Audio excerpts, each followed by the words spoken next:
Nestled within the hills and valleys of ancient Baalbek, situated in today's Lebanon, there lived a people who had strayed far from the path of their forefathers. They had turned away from the worship of the one true God, Allah, and had instead devoted themselves to the worship of a false idol, Baal. The people believed that Baal held power over the rains and the fertility of their land, and so they offered him their prayers and sacrifices.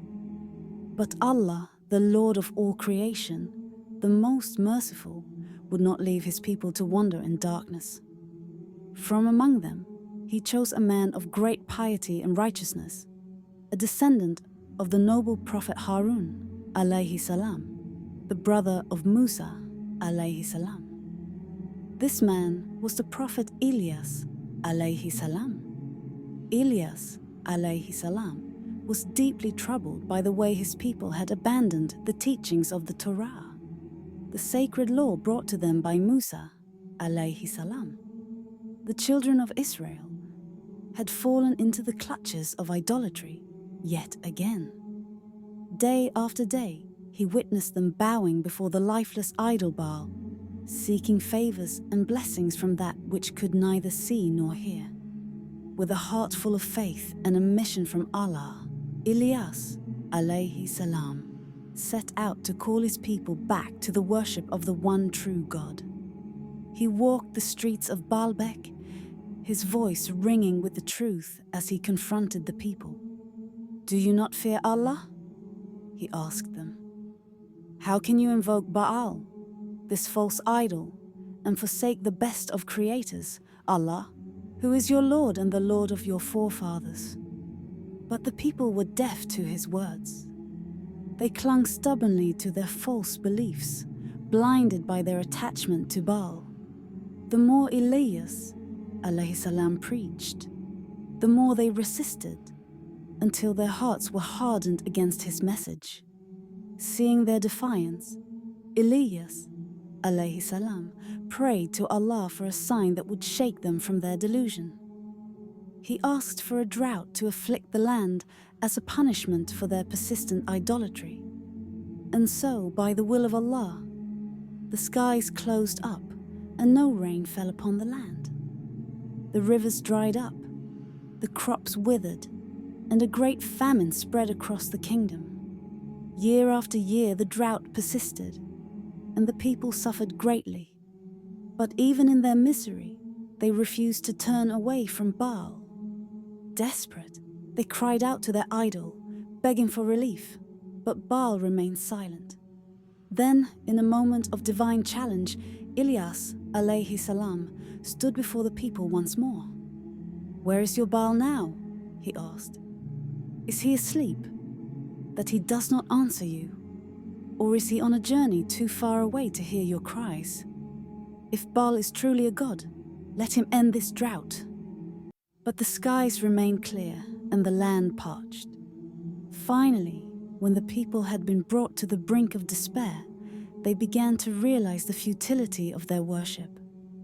Ilyas, alayhi salam, called upon his Lord, "O Allah, if you will, let the rain fall upon the land once more, and I will guide these people back to you." Allah, in his infinite mercy, answered the prayer of his prophet. Dark clouds gathered in the sky, and soon rain poured down, drenching the dry earth. The rivers swelled with water, the crops sprang back to life, and the famine was lifted. Humbled by this miraculous sign, many among the people of Baalbek abandoned their worship of Baal and turned back to the worship of Allah. But their repentance was short-lived. The wicked king of the land, who had long opposed Ilyas, alayhi salam, was furious. He could not bear to see his people turn away from the idol that he had promoted. He ordered his soldiers to hunt down and kill the followers of Ilyas, alayhi salam, and one by one they were martyred. Ilyas, alayhi salam, now a fugitive in his own land, fled into the wilderness. For 10 years he hid in a cave, away from the eyes of the king's men. He lived in seclusion, sustained by his faith in Allah, waiting for the day when justice would prevail. That day finally came when the king was overthrown and a new ruler took his place. Ilyas, alayhi salam, emerged from his hiding place and once again called the people to the true religion of Islam. This time, a large number of them embraced the faith, but their joy was short-lived.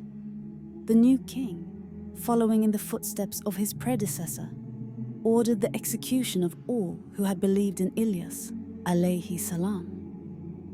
And so, the people who had returned to Allah were killed, every last one of them.